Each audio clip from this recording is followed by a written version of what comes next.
السلام عليكم ومرحبا بكم البنات في قناتكم حلويات البرايجية. وصفتنا نهار اليوم هي عبارة عن تحلية بذوق الشوكولا، تحلية الطبقات بواحد الكريمة بزاف بنينة. الطعم تاع هذه التحلية مميز، يشبه للباتيسري. ننصحكم كامل تحتفظوا بالوصفة هذه، تحتاجوها إن شاء الله في شهر رمضان، لأنه نحتاج بزاف التحليات. نقسم هنا في بداية الفيديو التحلية قدامكم باه تشوفوا مصداقية الوصفة. خلوا لي جم تعليق ونبداو بالوصفه. اول حاجه نبداو نحضروا الكريمه نتاعنا. عندي كاس بودره شونتي مع كاس نقص اصبع نتاع الماء.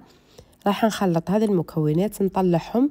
هنا ابقاو تخلطوا وتطلعوا في الكريمه حوالي 7 دقائق. هنا راني طلعتها قدامكم حتى يتضاعف الحجم تاعها. كي تشوفوا الضعف زيدوا ابقاو شويه طلعوا به تحكم روحها مليح. راح نضيف لها كريمة البيستاش من عند كانو ماما اللي عطات لها ذوق مميز ورائع جدا. الكريمة هذه راهي بدون ملونات، راهي طبيعية 100%. الطعم تاعها رائع رائع جدا، تصلح للتحليات، تصلح للحلويات، بزاف بنينة. ضفت مغرفة كبيرة معمرة وخلطت مليح مليح حتى تحصلت على هذا القوام. تقدروا تضيفوا لارم تاع البيستاش كيما تقدروا تخلوها كيما راهي. حطها في الثلاجة ونروح نحضروا الطبقة الأخرى. عندي هنا 2 مغارف نشا، 2 مغارف كاكاو، 2 مغارف سكر عادي. هذه الكريمة هذه ما يجيش فيها طعم النشا أبدا، يعني ديروها وما تخافوش. ضفت الكاس الأول تاع الحليب وخلطت المكونات هذو حتى حسيت هذاك النشا وباقي المكونات ذابوا مع هذاك الحليب. ضفت الكاس الثاني تاع الحليب. هنا خلطت المكونات وحطيتهم فوق النار حتى يغلوا ونحيهم. هنا التحلية راح نديرها في هذا السيرسو، كيما تقدروا ديروا مباشرة كيما تحبوا. بالنسبة للطبقة الأولى استعملت إيدو البسكوي اللي عودتكم عليه في التحليات.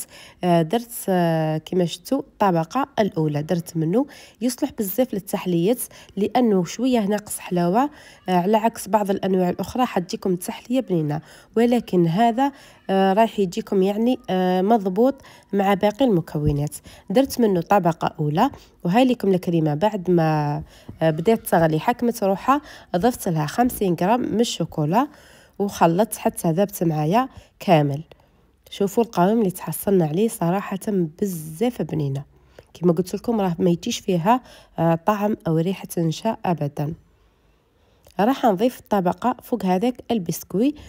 تقدروا تشربوه ولكن انا ما شربتوش، ننصحكم ما تشربوش احسن. هكذا باه يبقى شوية متماسك، ما يجيش طري بزاف، لانه كي ديروا له هذه الكريمه رايح يطرى شويه تجيكم كيما الباتيسري. هنا بعد ما درت هذيك الطبقه تاع الشيكولا ضفت عليها هذه الكريمه اللي حضرناها مع بعض، ونعاود طبقه اخرى من البسكوي من ايدو البسكوي كما راكم تشوفوا، ونزيد طبقه من هذيك الشيكولا اللي حضرنا بها الكريمه. حاولوا تمشيوها على كامل الكاطو اللي درتوه. ان شاء الله كامل تستفادوا من الوصفات اللي راني نقدمهم لكم. وما تنسونيش وما تبخلوش بالجيم والتعليق باه يطلعوا لكم كل وصفاتي، سواء في هذه القناه او في القناه الاولى وصفات لينا البرايجيه الخاصه بالطبخ. هنا كما شفتوا درت طبقه اخرى من الكاطو هذاك، واخر طبقه درتها من هذيك الكريمه. هنا جبت شوكولاته سطالي، ضفت لها 2 مغارف تاع الزيت، وعندي هذيك الكريمه تاع البيستاش، ضفت لها حوالي نص مغرفه تاع الزيت. راح نديرها كطبقه اخيره. هنا حطهم فوق حمام مائي اذا ما تجانسوش المكونات مليح، وبعدها فرغوهم فوق الوجه تاع هذه التحليه. هنا شوفوا درت هذه الطبقه الاولى، بعدها راح نبدا نزين بالخطوط من هذيك الكريمه تاع البيستاش من عند كانو ماما. هنا شوفوا كيف الطريقه، ونحاول نشكل هذه الرشمه. وصفه بزاف سهله ليه توجدوها. ننصحكم كامل تجربوها البنات، وصفه قمه في البنه. هنا خليتها في الثلاجه، خلوها على الاقل 3 ساعات باه تتماسك معاكم مليح مليح وتبرد مليح، وبعدها نحوها.